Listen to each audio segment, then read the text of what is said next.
If animals could talk, which species would be the rudest of them all? Geese.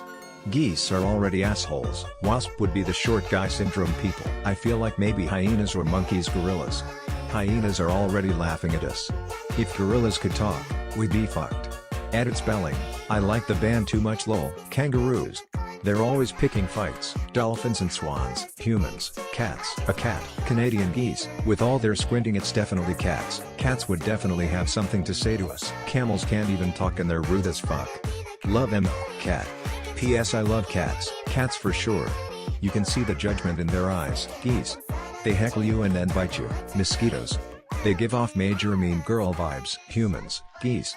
They're such assholes. Cats. They're always up to something.